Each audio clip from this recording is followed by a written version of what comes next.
محترم ناظرین، السلام علیکم۔ شہر بغداد سے کچھ فاصلے پر ایک چھوٹی سی بستی تھی جہاں ایک بوڑھا شخص اپنی آخری زندگی کے دن گزار رہا تھا۔ وہ ایک خاموش اور عاجز لیکن دانا انسان تھا۔ اس کے 5 بیٹے تھے۔ ان میں سب سے بڑا یوسف تھا۔ وہ ایک ذمہ دار تھا۔ یوسف پورے دن کھیتوں میں محنت کرتا تھا، زمین کو سینچتا اور فصلوں کی دیکھ بھال کرتا تھا، لیکن والد کی خدمت کرتے ہوئے کبھی کبھار وہ اکتا جاتا اور دل میں سوچتا کہ یہ ذمہ داری کب ختم ہوگی۔ شام کو یوسف تھکا ہارا کھیتوں سے لوٹتا تو اس کا بوڑھا باپ حکیم خاموشی سے بیٹے کی تھکن کو محسوس کرتا تھا۔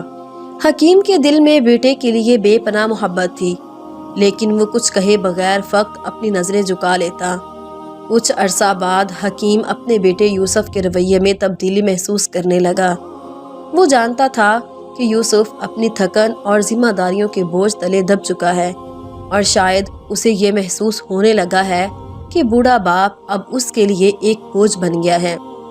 یوسف کا روٹھا رویہ اس کے والد کو پریشان کرنے لگا۔ وہ اپنی زندگی کے آخری ایام سکون سے گزارنا چاہتا تھا، لیکن یوسف کی بے رخی نے اسے غمگین کر دیا۔ کچھ عرصے بعد حکیم نے یوسف کو قریب بلایا اور کہا، بیٹا، مجھے معلوم ہے کہ تم پر بوجھ بڑھ گیا ہے۔ فکر نہ کرو، میں زیادہ دن تمہارے ساتھ نہیں رہوں گا۔ 2-3 دن بعد میں دوسرے بیٹے کے پاس چلا جاؤں گا۔ تم اپنے کام اور زندگی پر دھیان دو، میرے لیے پریشان نہ ہونا۔ یوسف یہ سن کر کچھ دیر خاموش رہا۔ دل میں ندامت کی ہلکی سی لہر اٹھی، مگر اس کے لبوں پر کوئی سخت یا روکنے والے الفاظ نہ آئے۔ کچھ دن گزارنے کے بعد بوڑھا حکیم یوسف کے گھر سے نکل کر دوسرے بیٹے فاروق کے پاس چلا گیا۔ وہ ایک کامیاب تاجر تھا اور مال و دولت کی کمی نہ تھی۔ بوڑھا باپ فاروق کے گھر رہنے لگا، لیکن فاروق کا رویہ بھی قابل افسوس تھا۔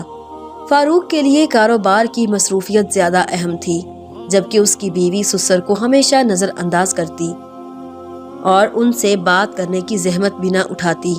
حکیم دن بھر خاموشی سے ایک کونے میں بیٹھا رہتا، دل میں اپنے بیٹوں کی بدلتی ہوئی محبت کا غم لیے، مگر اپنی تکلیف کو کبھی زبان پر نہ لاتا۔ بوڑھے حکیم کا وقت غموں کے ساتھ گزر رہا تھا۔ ایک دن فاروق نے اپنی بیوی کی باتوں میں آ کر والد سے کہا، بابا، آپ کو میرے ساتھ کاروبار میں مدد کرنی چاہیے تاکہ آپ کی موجودگی کا مجھے بھی کچھ فائدہ ہو۔ یہ سن کر بوڑھا حکیم خاموش رہا۔ اس کی جھکی ہوئی کمر، کمزور ہاتھ اور تھکا ہوا جسم اس بات کی گواہی دے رہے تھے کہ وہ اب کسی بھی محنت کے قابل نہیں رہا، لیکن اس نے اپنے بیٹے کی بات کا برا نہیں منایا، کیونکہ وہ جانتا تھا کہ فاروق اسے صرف ذمہ داری کے پیمانے سے دیکھ رہا ہے، محبت کے نہیں۔ ساری رات بوڑھے باپ کی کھانسی اور درد بری فریاد سے تنگ ہو کر فاروق کی بیوی نے کہا، یہ بوڑھا انسان ہمیں مزید پریشان کر رہا ہے۔ ان کے اور بھی بچے تو ہیں، وہاں جا کر بھی تو زندگی گزار سکتا ہے۔ فاروق بھی ایک کم ظرف آدمی تھا۔ اس نے اپنے بوڑھے باپ سے کہا، بابا، اگر آپ تنگ ہو تو کوئی بات نہیں، چاہے تو دوسرے بیٹے کے پاس چلے جائیں، وہاں آپ سکون سے رہیں گے۔ آپ کے علاج کے لیے میں پیسے بھی دے دوں گا، فکر نہ کریں۔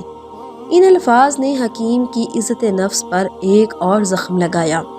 فاروق نے محبت اور توجہ کی بجائے صرف ایک معقول حل کی بات کی، جسے بوڑھے والد کی موجودگی کا کوئی احساس نہ تھا، صرف ایک ذمہ داری کا بوجھ تھا جسے اٹھانا پڑا۔ بوڑھا حکیم فاروق کے ہاں سے نکل کر تیسرے بیٹے عثمان کے پاس چلا گیا۔ عثمان ایک محنتی کسان تھا، وہ اپنی زمینوں پر کام کرتا تھا۔ اس نے اپنے والد کا احترام کیا، لیکن اس کے پاس بھی زیادہ وقت نہیں تھا۔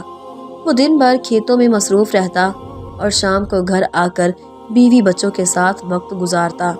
بوڑھے والد کی بیماری اور دل کی گہری اداسی پر اس کا دھیان کبھی نہیں گیا۔ عثمان جب صبح کام پر جاتا تو اس کی بیوی ہمیشہ اپنے بچوں کو سسر کے پاس بٹھا کر ان سے کھیلنے کو کہتی۔ بوڑھا حکیم جو بیماریوں اور کمزوری سے کانپ رہا تھا، یہ منظر دیکھ کر دل میں شدید غم کا شکار ہو جاتا۔ عثمان کے گھر میں والد کی حالت مزید خراب ہوتی گئی اور آخر کار وہ وہاں سے بھی چلا گیا۔ اس بار اس نے چوتھے بیٹے احمد کے یہاں جانے کا فیصلہ کیا۔ احمد جو کہ ایک دھوکے باز اور لالچی انسان تھا، اپنے والد کو استقبال کرنے کے لیے بہت خوش تھا۔ احمد کی خوشی محض لالچ کے باعث تھی، نہ کہ اپنے والد سے محبت کے۔ احمد نے اپنے والد کو عزت دی اور کہا، بابا آپ کو یہاں رہنے میں کوئی تکلیف نہیں ہوگی۔ وقت کے ساتھ ساتھ احمد کو پتہ چلا کہ بوڑھے باپ کے پاس کوئی مال و دولت نہیں ہے، تو انہوں نے بھی باپ کو نظر انداز کرنا شروع کر دیا۔ احمد کی بیوی نے اپنے سسر کو ایک بوجھ سمجھ کر اس کی کوئی خدمت نہیں کی، بلکہ الٹا تکلیف دی۔ وہ ہمیشہ شکایت کرتی رہتی اور بوڑھے کو اپنے کاموں میں رکاوٹ سمجھتی ہے۔ لیکن بیوی کا کیا قصور، جبکہ اپنے بیٹے روٹھ چکے تھے۔ احمد بھی اپنے کاروباری امور میں اتنا مگن ہو گیا تھا، اس نے اپنے والد کی حالت پر دھیان نہ دیا۔ اسی دوران بوڑھے کی بیماری اور جسمانی حالت تیزی سے بگڑنے لگی۔ آخرکار ایک دن احمد نے بھی جواب دے دیا اور کہا، بابا تم یہاں نہیں رہ سکتے، میرے پاس اتنا وقت نہیں ہے کہ تمہیں ہر وقت دیکھوں، تمہیں کہیں اور جانا ہوگا۔ اس کے بے درد الفاظ پر بوڑھے حکیم نے دل برداشتہ ہو کر آخری بیٹے عبداللہ کے ہاں جانے کا فیصلہ کیا۔ عبداللہ حکیم کا سب سے چھوٹا اور کم عمر بیٹا تھا، جو ایک غریب اور محنتی شخص تھا۔ دہاڑی لگا کر جو پیسے کماتا، ان پیسوں سے وہ اپنے باپ کے لیے دوائیاں خریدتا اور اپنے گھر کا خرچ چلانے کی کوشش کرتا ہے۔ اس کی بیوی بھی کافی ایماندار تھی، اپنے سسر کا دل سے خیال رکھتی تھی اور ان کی بیماری اور بڑھاپے کو سمجھتی تھی، اور ہمیشہ ماں باپ کی طرح ان کی خدمت میں لگی رہتی۔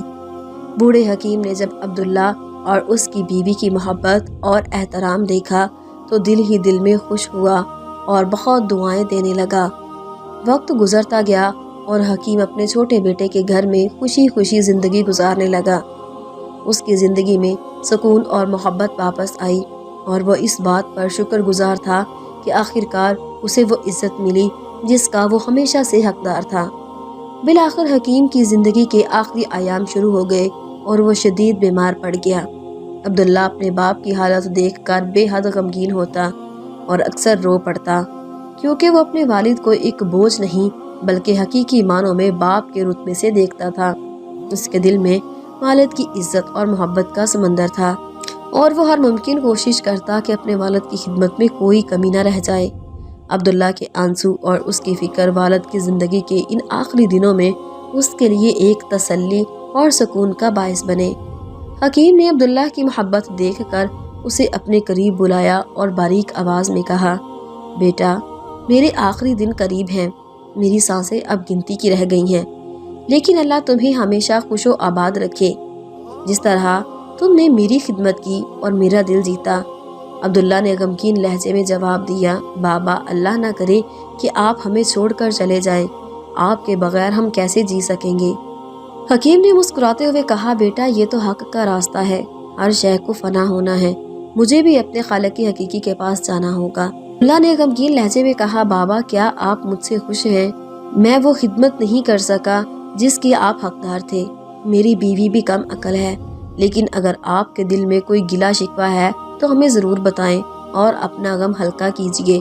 حکیم نے گہری سانس لی اور عبداللہ کو کہا، بیٹا ایک آخری بات ہے جو میں تم سے کہنا چاہتا ہوں، اور یہ ایک بڑی امانت ہے۔ میں نے اپنی زندگی میں تم پانچوں بیٹوں کا امتحان لیا، لیکن اس آزمائش میں صرف تم کامیاب ہوئے۔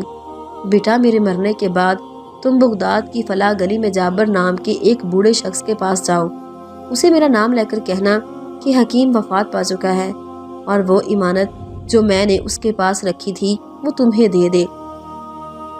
حکیم نے عبداللہ کے کندھے پر ہاتھ رکھ کر کہا، جو امانت دے وہ تمہارے لیے ہے، اسے اپنی بیوی بچوں کی زندگی بہتر بنانے کے لیے استعمال کرنا، یہ میرا تمہارے لیے آخری تحفہ ہوگا، اور یاد رکھنا باقی بھائیوں کو کچھ بھی نہ دینا۔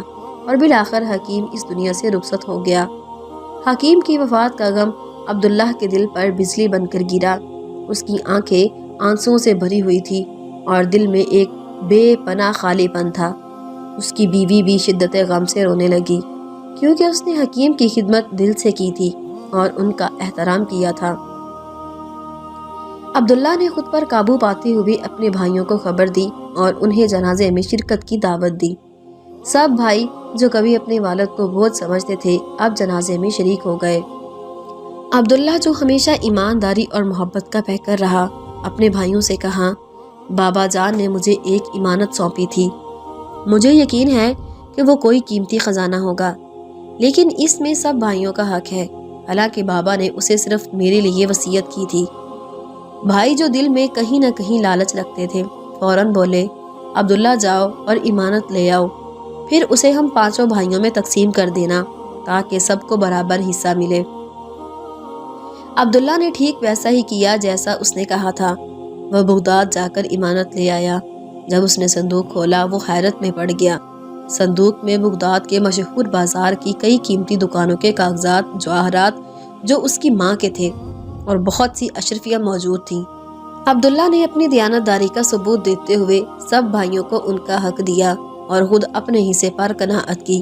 زندگی ایک بار پھر باپ کے سائے کے بغیر چلنے لگی، لیکن وقت نے جلد ہی اپنی حقیقت دکھا دی۔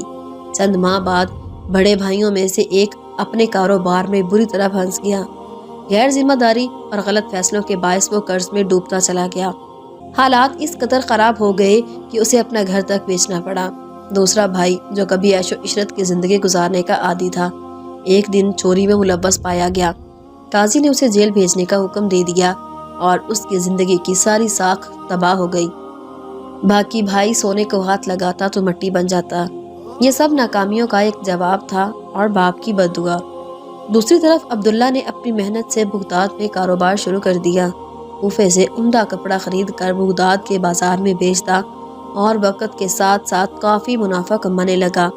اس کی ایمانداری، باپ کی دعا اور مستقل محنت نے اسے ترقی کی راہ پر ڈال دیا، یہاں تک کہ وہ اپنے باقی بھائیوں کو فروخت کردہ دکانیں خریدنے لگا اور آہستہ آہستہ پورے بازار کا واحد مالک بن گیا۔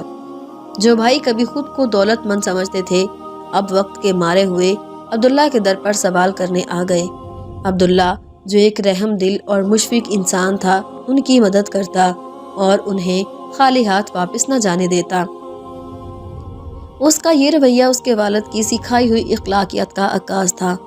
پھر وہ دن آیا جب عبداللہ نے بغداد کے ترقی یافتہ علاقے میں ایک بڑا گھر خریدا اور اپنی بیوی اور بچوں کے ساتھ ایک خوشحال زندگی گزارنے لگا۔ وہ زندگی کے اس موڑ پر بھی اپنے والد کی دعاؤں اور تعلیمات کو نہیں بھولا۔ ایک دن وہ اپنے والد کی قبر پر فاتحہ پڑھنے گیا۔ قبر کے سامنے کھڑے ہو کر اس نے کہا، بابا آپ کی دعاؤں نے مجھے بغداد کا امیر بنا دیا، لیکن آپ کے سائے کی محرومی نے مجھے غمگین کر دیا۔ اللہ تعالیٰ آپ کو جنت میں اعلیٰ مقام عطا فرمائے۔ ناظرین، اس کہانی سے ہمیں 3 قیمتی اسباق ملتے ہیں۔